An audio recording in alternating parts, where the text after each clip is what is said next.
म्हज्या गुरुजीन सांत इनासान म्हाका 3 प्रश्न विचारले, तेच प्रश्न आज हांव तुमकां विचारतां.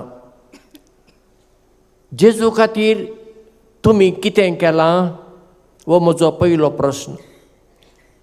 दुसरो प्रश्न, जेजू खातीर आतां तुमी कितें करतात?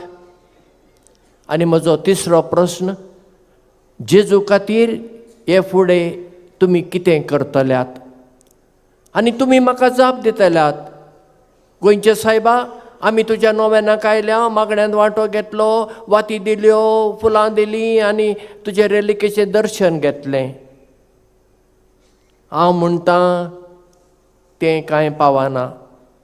जेजूची शिकवण तुमच्या जिवितांत आपणाया. हांवें तेंच केल्लें. हांवें जेजूच्या मोगान म्हजो बास्क सुपरलो, सोबीत देश हांवें सोडलो. हांव तुमच्या आशयांत आयलों. गोंयांत गेलो, केरळा गेलो, तमिळनाड गेलो, इंडोनेशिया गेलो, जपान गेलो आनी म्हाका चीना वचूंक जाय आसलें, पूण देवान म्हाका ताचे सांगाता रावूंक आपोवन व्हेलो. आतां हे हांवें सुरू केल्लें मिसांव, जेजूचें मिसांव तें म्हजें न्हय. आतां फुडें वचूंक नाका. असो एक काळ आसलो, ह्या तुमच्या माणकुल्या गोंयांत हांव कितलेशेच पाद्री जावंक वताले आनी आज ते जायनात. कित्याक गाय? केन्ना तुमी चिंतलां कित्याक जायनात गाय? कित्याक घडये आज तुमचीं कुटुंबां भाग्यवंतनात, संवसारी चिंतपान बुडल्यांत आसतलीं.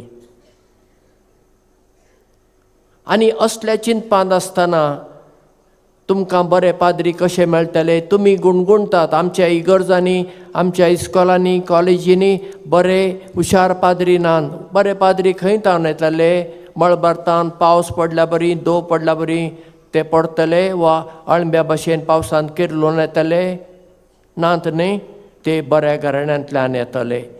तुमच्या घरांत तुमी मागतात, तुमच्या पुतांनी, तुमच्या नातरांनी पाद्री जावंक जाय म्हूण तुमी मागतात. तुमी आशेतात कोणाचो तरी पूत पाद्री जावंक जाय आनी तो बऱ्यांतलो बरो जावंक जाय. हें अशें कशें? तुमकां जबाबदारी ना? मागात तुमी, दर दिसा मागात.